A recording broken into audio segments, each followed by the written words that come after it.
Good morning, Jay. Good morning, Natalie. Oh, do you know what? What? What's better than one guest? Two, especially when they're like two sisters.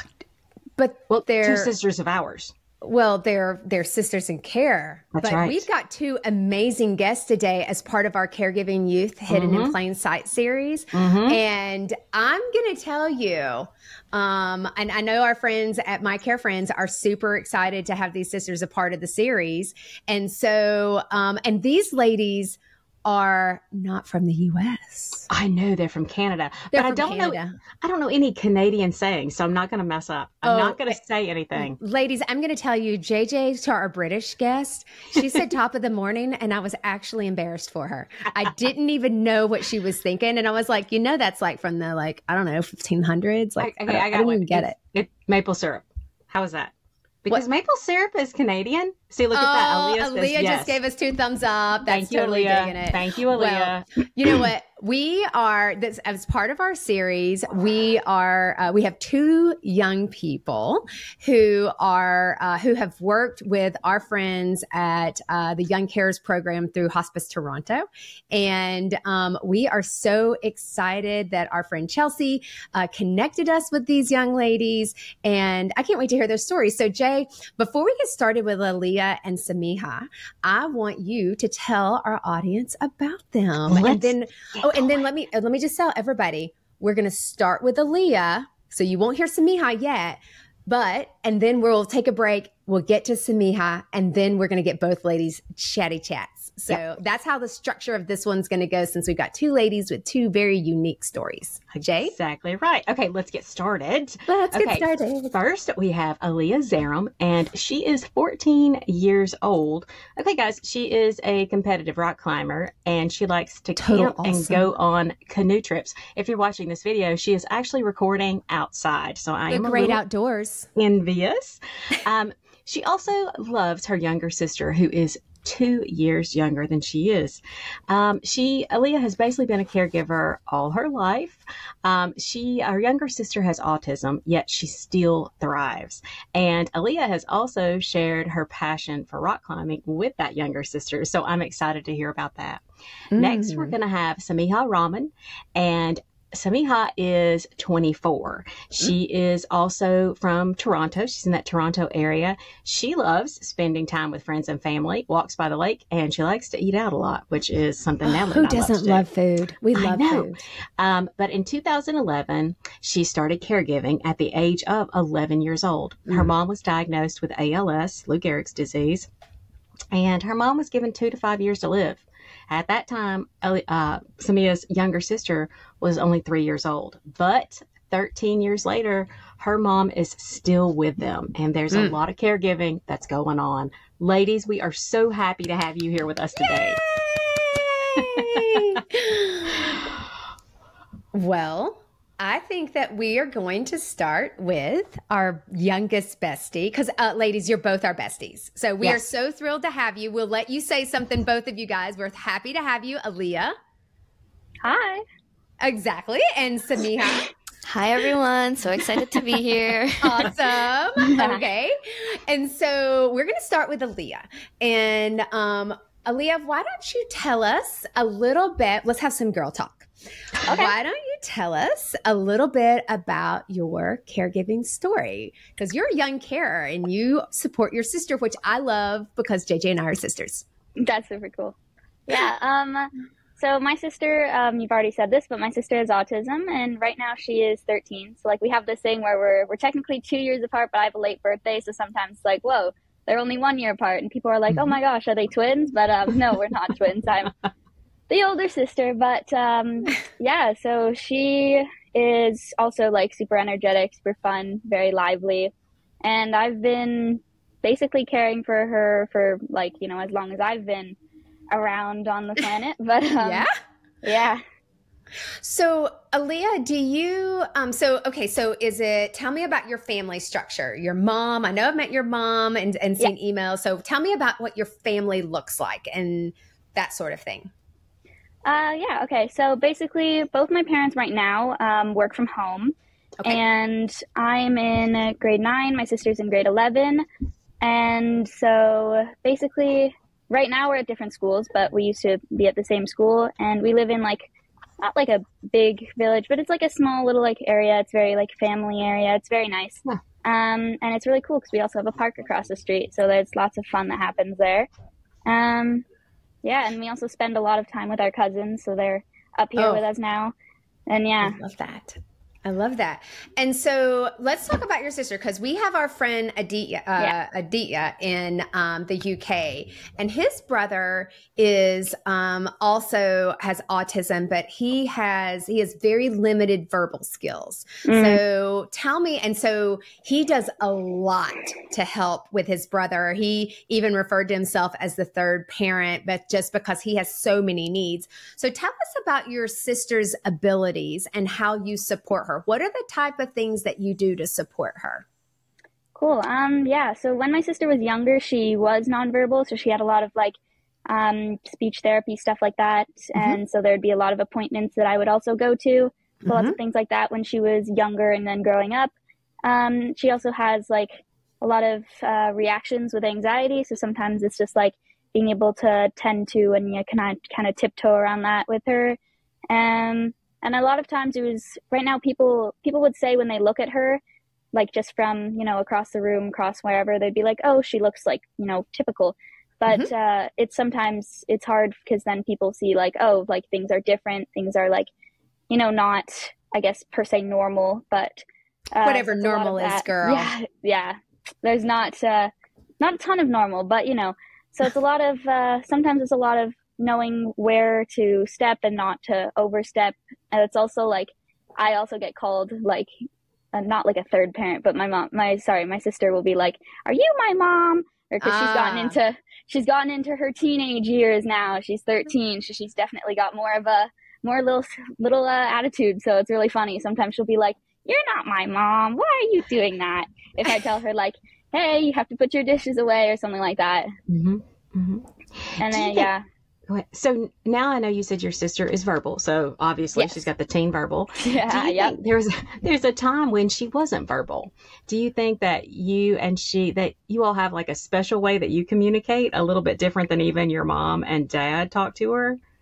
Yeah, I mean, definitely like in looks, like if you can tell, like you can see, like, I know that look. That's like a, do you want to go do something look, or I don't want to be around you right now look, or I'm overwhelmed look, or stuff like that. There's always like the looks. And then of course, like when we were younger, definitely like in play, being like, if she would start to get more aggressive with things and you'd be like, oh, you're a little overwhelmed, like need to be less, whatever. And then sometimes it would be like, oh, she's definitely like wanting to play, have her like super great, wants to engage. And then, so it's just like being able to notice and walk around those like things that you can observe when it's just once you know very well, it's like, these are the little things that you can see that are be like, this is what it's like, that's what I need, this is how I'm feeling. And you can kind of see that in actions and in looks before even words.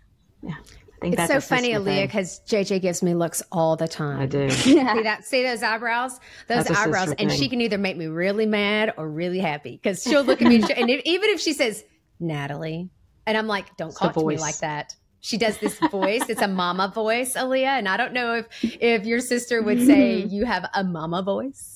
And so let me ask you this. I know that you mentioned some of the ways that you want to help support her, and it sounds like you help her with engaging, kind of helping her socially and coming out and feeling comfortable. What are the types of things that you do to help her socially? Well, a lot of times it's like, sometimes I'll be like, I don't know, like a helicopter parent. I'll hover around and like make sure she's like, having things that she can hang around and things she can talk about. So like, if she has like a new friend or whatever, just being like around, so she knows that I'm like there, as a fallback just in case, and just like watching, making things like sure they go well and stuff like that. And also like a lot of times at school, like I'll be watching her like from a distance. If I'm doing stuff with my friends, I'll like make sure that I look over a bit, like make sure she's doing okay and everything's going well, or that she's having fun. Sometimes I'll come and like join her if she would like. Sometimes she's like, no, let me have my friend time. But, watching, making sure that she is like having good company and just having fun most of the time. Yeah. And then there are times also when it's like, especially at school, I do a lot of some of the things that are like continuous now, because of course there was much more like, I guess, responsibilities when she was younger. Now it's like just finer things, but most definitely stuff at school, when it's like for most, if not all of my life, I've basically picked her teachers. We have this thing where you don't get to exactly choose, but you have to choose characteristics of a teacher. So it's mostly like, I will tell my mom, be like, hey, this type of teacher has this and this and this. Or there's like the most known one that we talk about the most is when my sister was going into grade 1, and there was this one teacher that the principal, my sister and my mom all thought was going to be best, but I was like, no, that teacher is like not a good fit, because I had seen that teacher and it was like just not, I didn't think it was going to work out well. And I was like, hey, this teacher might be better because they have, you know, these qualities and this and that. And so then my mom was like, okay, sure. And they brought it up with the teacher, and then she ended up having that teacher, and it was like probably like the greatest thing ever, and she loved it. Wow. And it was really great. I love that. That's like an insider. Well, yeah. I know. I love, first of all, that your mom, your parents trust you. They're like, you know, you have that personal intuition, first of all, and you're willing to be like, I'm stepping up, because I hear that you're very like protective. Yeah. You know, that you're stepping away even from your friends and be like, I'm going to go over here and make sure my sister is okay. Yeah. I'm going to, you know, check this out, make sure she's, you know, she's not afraid, or just checking in on her. And I love that. I'm not sure you've ever checked in on me, Natalie. Oh, I think you checked in on me all the time. Exactly, Jay. right. I mean, honestly, I mean, that's exactly what happened, because I can tell you I checked in on Aaliyah, my younger sister. And so, who's the baby who is now taller than me and JJ combined. Yeah. Yep. Yeah. So I could totally see that. Go ahead, Jay. Aaliyah, so I hear all the things that you do and you do with your sister. So, but I want to know about how and if it's impacted things that you do, because I know that you have a lot of outside activities. Do you think that your school or your ability to do things without your sister, has that impacted? Have you been impacted? Yeah, I would say so. Mostly like, of course, when I was younger, it would be a lot of, not like spotlight, but she would get a lot of, you know, attention, and she would have a lot more needs that had to be taken care of. So it was a lot of like she needed help and everybody had to call to that. So then it would be like, sometimes I would need help, but I need to figure it out on my own, which is not necessarily a bad thing. I think it's very, I guess, good for growth and whatever. But, you know, sometimes it's like she would need help with her homework, but I would need help with something, but we would have to help her, or I would help her before doing stuff for myself. So it's a lot of like realizing that sometimes you have to like kind of grow yourself a little bit. So it's like you have to, and you have to be like mature enough to be able to care for them. So it's like, even though it's like a child caring for another child, it's also like you have to be a little more mature than them so that you can like help them out. And, you know, doing all that, like helping out also builds more. So then it's like kind of just like all building on, where it's like you're a kid, but you also have to grow really fast so that you can help grow another kid, help them grow while you also grow, but you have to grow really fast. Wow. Those are some insights. Those are quite insightful, because I think you're right. I think there's care for your sister. And then I think it almost feels like the word is a little bit more, almost hyper attentive. You become more attentive than you might normally be if you guys were, if there wasn't differing abilities. Yeah. And let me ask you this, because I know that you had mentioned, you know, we all get a little anxious. As a caregiver, I'm going to tell you, my nerves get a little shot, as my grandmother would say, my nerves. And do you feel that sometimes, do you feel like some additional stress on you? And if so, what are the things that you do to help kind of get yourself centered and rebalanced? Yeah, for sure. A lot of like, also our moods kind of can like bounce off. So like if I notice that she's really overwhelmed, and of course, then if I, you know, try and help out with that, then, you know, after, once she's settled down, I'll realize that I also have this like pent up, just because I've been, you know, dealing and helping with another overwhelm. It just causes more overwhelm on myself. So, and it's also like, you have to know how to calm yourself down after you calm down your sibling or whatever. For me, it's my sister. Mm-hmm. But yeah, so it's a lot of like after I help her calm down, it's like I also have to help eventually get myself to calm down. So it's a lot of like sometimes I'll like draw or just like do something small in my room, just kind of keeps the background small and every like little distraction kind of out of the way, so I can just focus and find something to do that'll be more of like a funnel light kind of like, if we focus all your energy or all your stress or whatever on something like a drawing or a painting or writing. I like to write and read as well. So if you focus like the energy I find on like finishing that art piece or drawing a sketch, then I feel like sometimes it'll help because you're focusing all of your energy on that, and then you realize that you're not putting as much energy into the fact that you're stressed, and it kind of helps like die down a bit. I love that. Well, and you also said, we're going to take a break here in a second, but I'm just like, oh my gosh. Okay. Don't worry. We're getting to you, Samiha. And so, but you also like to rock climb. And yes, I do. So I assume that is also a fantastic way for you. Like, you like being outdoorsy. I mean, your background looks like a picture, but it is for real, people. You got to watch this on YouTube. And so, like, how did you get into that? Is that something that your mom or your dad or did you find it on your own as like, hey, I'm interested in this, and it allows you for something for you?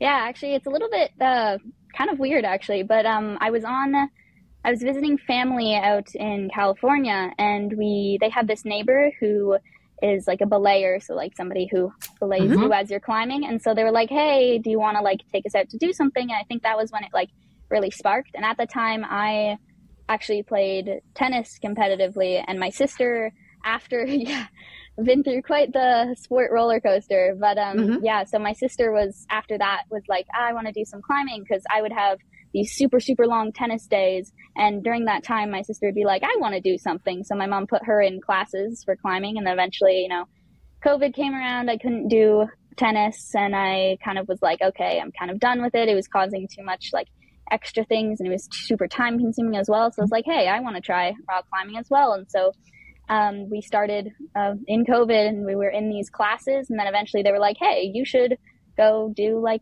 team stuff. And so we moved, and I joined another club, and they were like, hey, you should try competing, like you should join the team. And I was like, okay, sure, like that sounds super fun. And it's been like a really cool outlet, because it's like you're putting so much energy into what you're physically doing that it's hard to like, you kind of like think of what's going on. Most of the time most of the time when I'm climbing, I'm thinking about like, gosh, this is so difficult, or like, why does it have to be like this, or like whatever. And sometimes I'll be like actively complaining on the wall, because when you can be complaining about the climbing, you don't have to be complaining about life. So it's like great, because it's a little outlet. You can kind of just like put all your energy there, and then it's also rewarding because you kind of like get better the more you do it.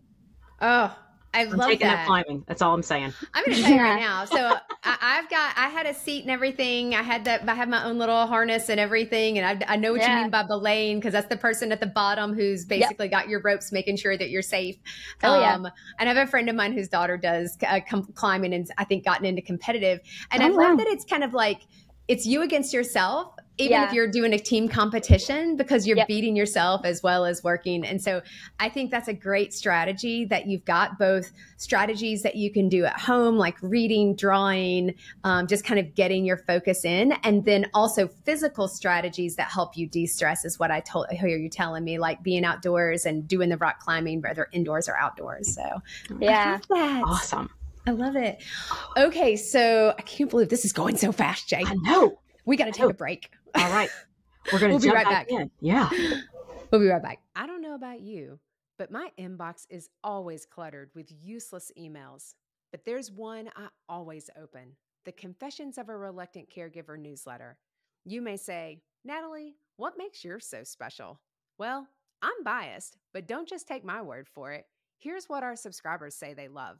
First, it comes once per month, and you can read it in under 5 minutes. Next, you'll find amazing tips and resources to use in your everyday life. And who doesn't love a recommendation? These sisters do, which is why we share sister-approved products and discount links to save you time and money. And of course, you're first to know about the upcoming month's confessions. Just like our show, you're guaranteed to relate, be inspired, leave with helpful tips and resources, and of course, laugh. Go to our website, confessionsofareluctantcaregiver.com, to sign up for our newsletter today. Hey everybody, we are back here with our Caregiving Youth series, and we just spoke with Aaliyah. Okay, we learned about rock climbing. Now we're jumping in to part 2, and we are talking with Samiha Rahman. So Samiha, I'll give you a little refresher here, is 24, but she started caregiving at 11. So, I'm going to tell you, like, Samiha does not look 24 to me. She is like over here, like Aaliyah is like my girl who is like my outdoorsy. You take after my heart. Samiha is like this over here, like cover girl, cosmopolitan supermodel over here. Look at bringing her diva on. And so if you haven't seen this girl, Aaliyah's beautiful, but these girls are like active pretty and then different pretty. And like, I love these girls. I'm like, oh my God, I'm glad I put makeup on today. Awful. So let's talk about your family. So go ahead, give us the rundown, as Natalie says. You were born, and then skip to the, the other skip to the caregiving part, which is not that far along. So let's have it. For sure. And firstly, I just want to say, Aaliyah, you're amazing. And I'm going to take up rock climbing too, but we'll get into the story. So when I was 11 years old, my mom was diagnosed with ALS, or Lou Gehrig's disease. And for those who might not know, it's like a neurodegenerative disease that usually within 2 to 5 years, all your nerves, your muscles are paralyzed. So to the point where you can't talk anymore, move, and eventually breathe on your own. So she was diagnosed in 2011. I was 11. My sister was only 3 years old. And ever since then, I have been a caregiver, and so has my sister. And it's hard to talk about all the different tasks and things because I feel like it has changed so much through each stage. For example, when she was diagnosed, she started off in a walker, and then you move to a wheelchair, and then you're on bed rest. And now she's still at home with us, as you've mentioned, but she is on a ventilator. So it was January 2021, somewhat peak COVID, when we realized she could no longer breathe on her own, no matter what we did. Using cough machines, for example, since she can't sneeze, like all the mucus gets built up in your airway. That was no longer working, and we just had to call the ambulance, and she kept blinking twice for no. She didn't want to go to a hospital during COVID where she possibly could be alone, but that was kind of the only choice. So she came back home 6 months later because it took that long for us to have the proper nurses in place here at our home and the personal support workers in place who are trained. So after 6 months, she came home. She's on a ventilator. So now that breathes for her, and she has a tracheostomy. So it's kind of like a hole in your neck, and that breathes for you. So technically, as long as that breathes for her, she could live for as long as that's there. But she's much more susceptible to things like a cold or a flu or pneumonia. But she came home with like a computer where she can use her eyes to communicate. So she uses kind of eye gaze technology where she could still talk to us. She goes on Facebook, YouTube, her emails, all with her eyes. And this was still such a big blessing because there were a few years, or like a period, where we barely had any communication. It was just kind of like slurred speech. So blessing at the same time, but that's kind of where we are right now. Yeah. So that's really interesting. So do you have any other siblings, Samiha? No, so it is just my younger sister. And like when Aaliyah was talking, there's so many, although our caregiving stories are so different, I could definitely like resonate with those parallels, like being like that, sometimes that third parent, literally, because she was only 3, and just also having to grow up at the same time as your younger sibling, but you just know that you have to be kind of the grown up in these situations, even though you're not. So just one sibling. And I know that something really interesting is that your dad is now able to work from home, but there was a time frame where he also worked. So tell me a little bit about this period of time when you're caregiving, you're taking care of your sister. She's like a sandwich generation caregiver, except the youngest sandwich I've ever seen, like an 11-year-old sandwich. Yeah, but you're taking care of your mom, because I know you're helping to take care of your mom. Yeah. And you're taking care of your younger sibling. Your total sandwich. But it's a different sandwich than anyone has ever heard, like, and think of.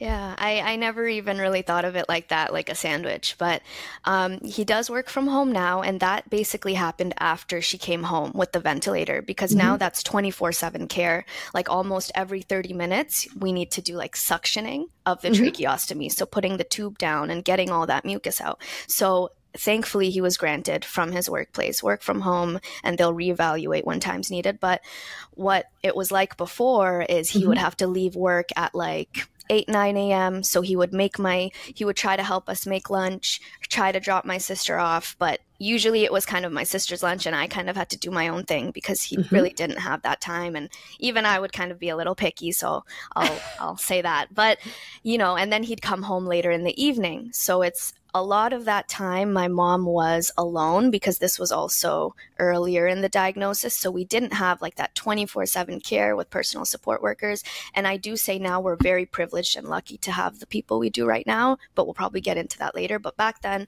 there were a lot more gaps. So for example, all throughout high school, it would be me after school, I'd have to come home right away. It wasn't really like hanging out with your friends at school, extracurriculars, not really time for that. So I'd come home, and then my sister, thankfully, she would be home because there'd be like an auntie on the floor with her own group of kids who would bring her back home as well. So that was nice. But then I'd have to make sure that she ate at school. She's ready to eat now.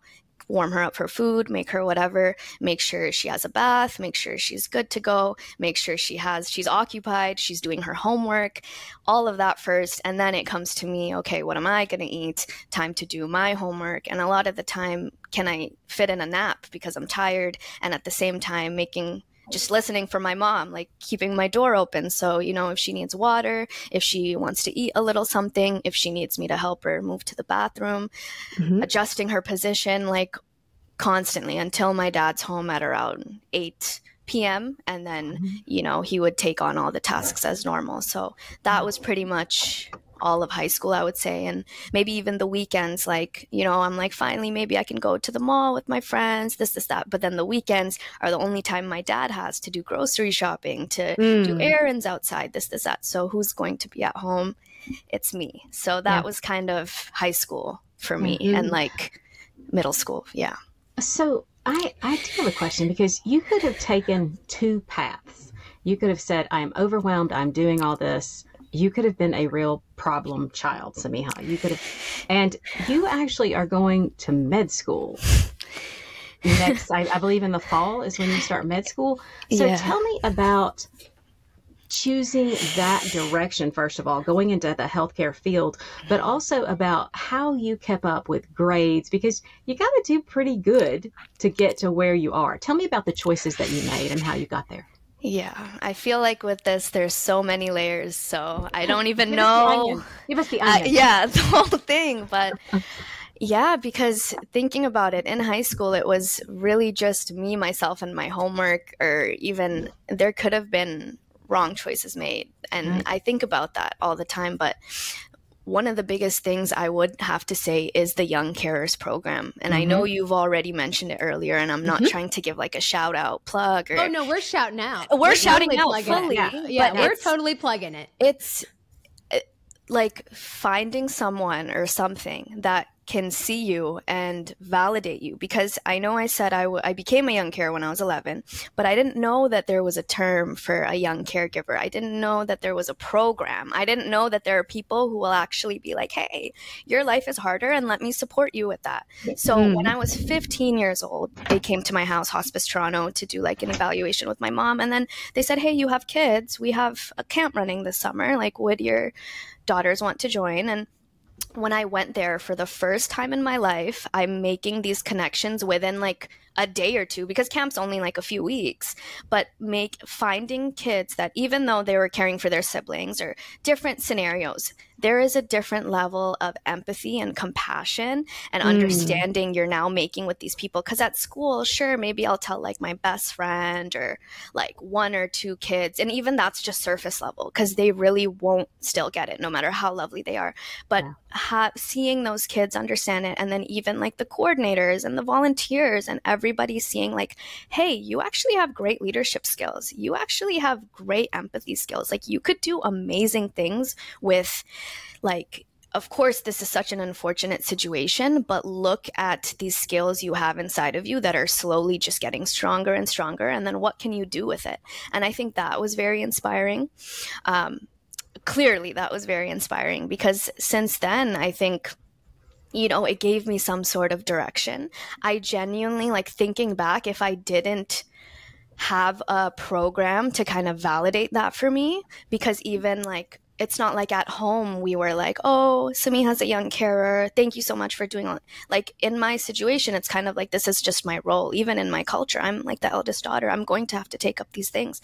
But seeing this program kind of go above and beyond for us and doing the most that they could, that was really inspiring for me. I think that was one of the biggest things for sure. Oh, I love this. You know what's so funny? If you're listening, you can't see Aaliyah aggressively nodding her head, because I see both of you guys, and Samiha was doing the same while Aaliyah was talking. Like they're just like, yes, like preach, girl, yes, like yes, thumbs up, and that's so important.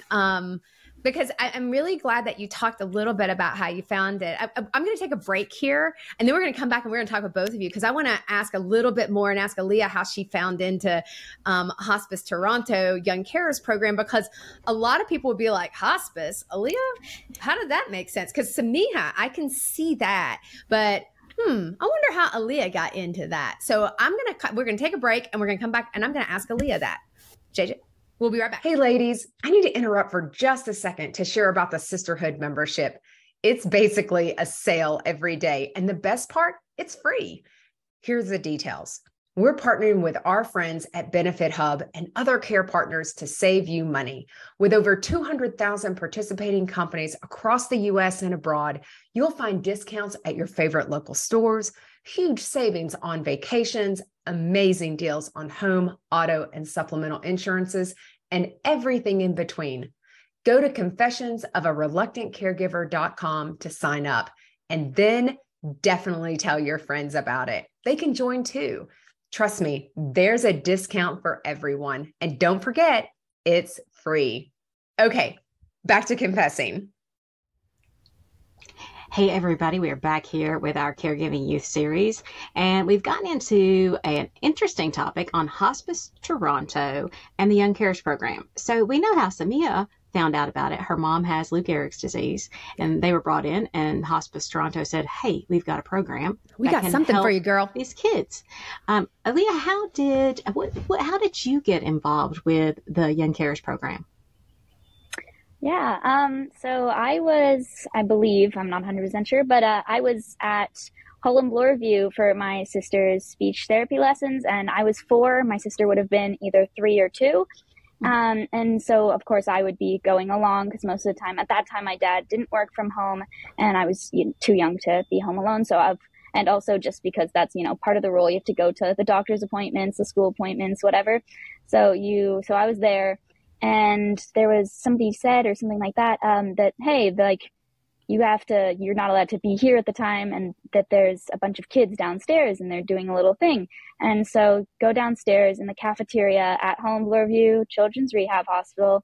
They have all these kids, and it's like, hey, you, like, do you want to, come do this thing? And so all of the kids and like the people who were there, the volunteers and the people who run them, they were like, have this group of kids, and everybody was there, of course, because their siblings would have appointments or their parents would have work there, or like, because the kids are always there and they're always having to attend these things. So they're like, hey, while you're here, like, let's go be kids and whatever. So definitely, it was like being able to be like a kid while, of course, upstairs, like your siblings having their lessons or their speech therapy or their like mobility or their appointments, whatever. And so the kids who were obviously like always there would go down, and they would have this place where they could, be normal kids, or as normal as they can get, So they would it was sort of like building a childhood while they still like could be kids, and everybody could just, be themselves. And for that small, like hour, 2 hours, whatever, not have to worry about, what's my sibling doing? What's my mom doing? What's my dad doing? Are they okay? Are they fed? Are they, having fun? Are they, safe and whatever. So it's like, it was that time, it was that little outlet where you got to go down, you got to see like, these kids understood, everybody was super kind, and nobody, made, rude comments, anything like that. It was just like having a group of kids who were a lot, similar and were in your position. And so there was just like a lot of, talking and having fun and just doing arts and crafts. And I was 4, and I've been with them ever since. So it's 10 years, and it's super fun. And it's great to also, now that I'm older, see all the younger kids that are joining and being, it's like, it's bittersweet, because you see like, these are kids who were, they're still kids, and they're, of course, like, we're still kids as well, but seeing them like at such young age in such positions, you're like, hey, yeah, that was me. Like, I was in that position, I still am, but it's seeing the younger ones join in, and you're like, it's almost like you want them to have as much fun as they can have while they're there, so that to give them that outlet, as the kids who were older when I was there had done for me and had done for everyone. I remember, I'm fairly certain, one of the camps that Samiha went to, I was there, and she was one of the LITs, I'm fairly certain. And I had just like, that day even, or the few days before, I had been in like some really rough situations, and I got there, and all the LITs and all the other kids were like super happy and super fun and outgoing, and everybody was, having like great conversations, and it was just super great, because it was like having that really tough time, and then being able to go there and then just have like that outlet where everybody was just understanding and everybody was connected in some way. Yeah. So Samiha, I'm going to ask you this. You work for Hospice of Toronto. Yeah. So you stepped out and did that. I want to talk about this LIT program, this leadership program, why you chose to do that, why you believe that type of friendship of these people of the same mind and the same heart, why that you think that's so important, why if you're a young carer, why you should find people that are like you, I guess, but your peeps. Yeah. That's what Natalie and I say. Why is it so important for that? Yeah. Because, tell me about the program. So she's mentioning this LIT program, and usually within the summer, what it is, it's like 1 week, it's just the leaders in training. So we have like the young carers who are a little older, so like the teens, you would say, and they work together.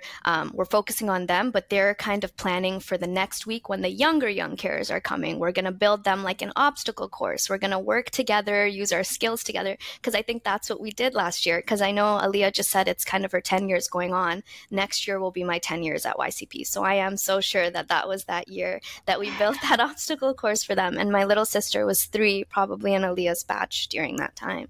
But so basically the teens will take that week, work together, plan that whole week for the younger kids, plan little workshops for them. And I think that was so important for us to kind of get together and utilize our skills, and we were doing it so independently. Although we had the volunteers and the coordinators kind of guiding us, at the same time, it was a moment for us to still talk together, work together, and use each other's insights and see that, hey, we're actually capable of doing a lot, and not just kind of our roles at home.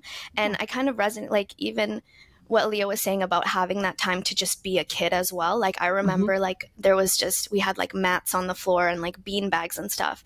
And one time we were all just so exhausted. And then the coordinator was just like, guys, let's take a nap. Why don't we just, and we we're all like, yay, yay. And we just ran to the floor, and we're just pretending we're kindergartners, but just closing our eyes and even just taking a half an hour or 15 minutes to just relax. But sorry, it's just taking me back to that time, because it was so nice to just be a kid and be yourself. But then why is it so important for us to find the people who understand?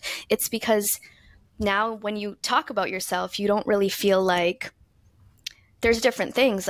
Am I being a burden here? When I'm talking to my friends who don't really get it, are these even real problems? I'm just trying to think of all these things your mind will tell you when you're not you're still young. You don't even know you know what I'm trying to say? It's kind of hard to explain it, but talking to those who have been in similar situations, like even when they're just listening and they might not even have any insight to give, even with a look, you can tell that they can resonate with you and they're going to validate your emotions. Yeah. And I think Aaliyah might want to add on to that.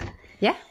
Yeah, I know where you said it was like hard to elaborate, and it really is, but it's also like you go to school, you go through, you know, everything, you see lots of people and they're like, hey, this is your sibling or whatever, this is your parent, and they're talking about like, you know, it's always like, it's almost like a comparison sometimes, or it's like, you have to do that, why do you have to do that, or like, your sister does this, why does she does that? That's not normal, that's not typical, that's not, you know, how things are supposed to run, how things are supposed to work. Your parents are supposed to do this, you're not supposed to do that, why are you doing that, kind of thing. So it's always like feeling, it's always like you know that you're trying to help, but it also feels like you don't know how much extra you're doing until someone like is really pointing it out and saying, hey, why are you doing that, you're not supposed to be doing that, or like, hey, you don't have to do that, or this or that.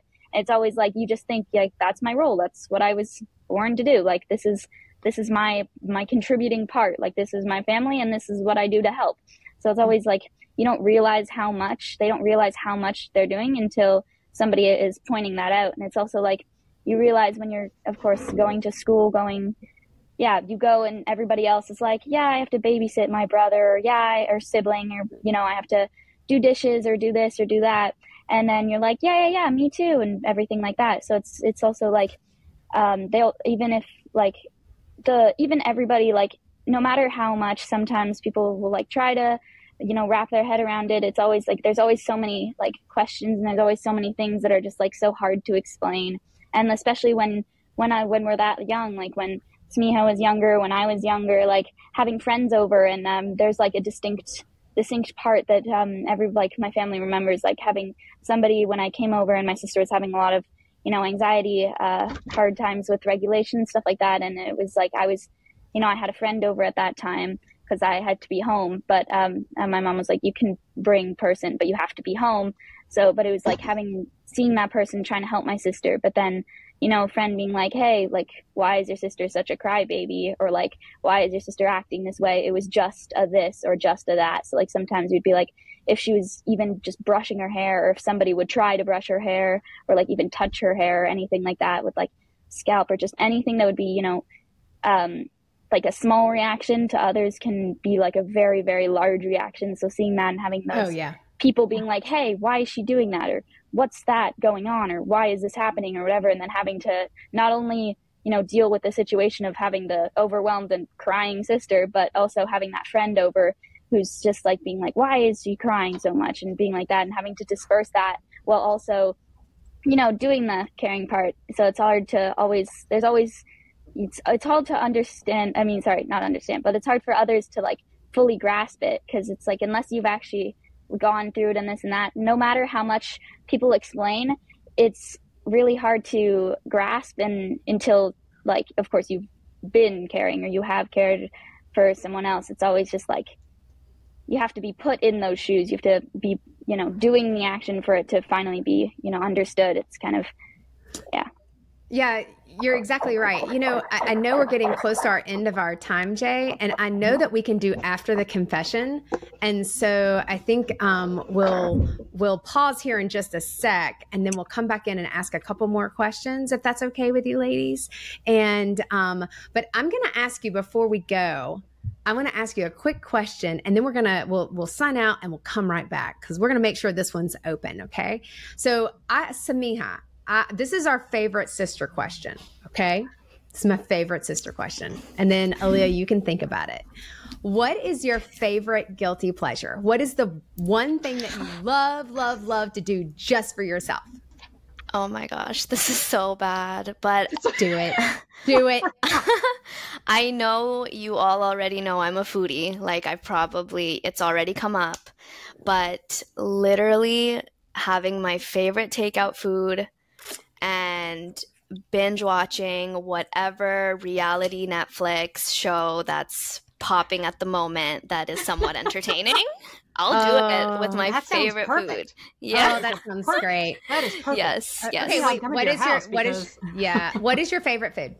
What's your go-to? Like if you had your choice, like you're like, it may depend on a mood, but what is your food? What's your go-to? You're like, boom, every time. Okay, so in Toronto, I don't know if they'll have it where you are, but there's something called Hakka cuisine, which is like a Chinese but Indian style.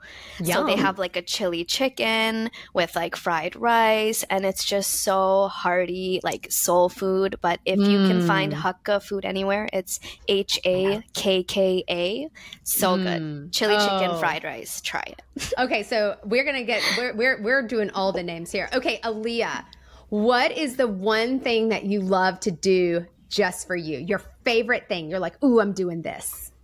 Yeah, I'm gonna also have to agree, other than, climbing, but I have to agree with Samiha. I love to, of course, like, have takeout, but also like to cook food. So for sometimes when I'm like, I need my space, I need my time, I'll like kick everyone out of the kitchen. I'll be like, this is my kitchen now. This is my terrain. And I'll just spend like tons of time, like 30 minutes, an hour or two, just like cooking and making something. So like yesterday I did that. I just like got in the zone and just like whipped out some like food, and it was just like so fun because you just like are like, everybody out. This is my time to cook. What did you make though? What did you make, Aaliyah? Yesterday I made a peanut sauce that I will be using today for spring rolls. Oh, I mean, she's not messing around. She is not messing around. It's not like spaghetti. I'm sitting there like, I made eggs and avocado, and I don't think I made the avocado. I'm just going to tell you, I opened it with a knife, and then I got the spoon out, and then I nailed it.